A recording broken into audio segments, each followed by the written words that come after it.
देखंतु जो माने प्लस टू पास करछंती आउ जो ग्रेजुएशन भी पास करछंती सेमानक पई रेलवे तरफ गोटे बड़ नियुक्ति आसापी जाऊँगी। तो मुझे आपा को डिटेल कही दूसरी जो मैंने ग्रेजुएट पास कर कौन कौन वैकेंसी आसो।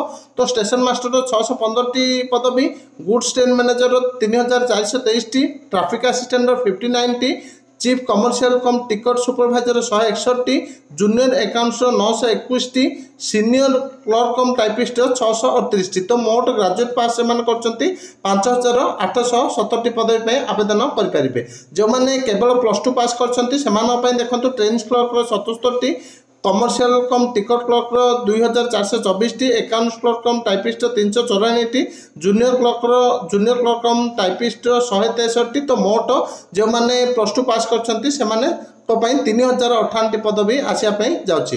तो जो मैंने ग्रेजुएशन कर बोथ पदवी आवेदन करेंगे। जो मैंने प्लस टू पास कर केवल 3058 पदवी आवेदन करेंगे।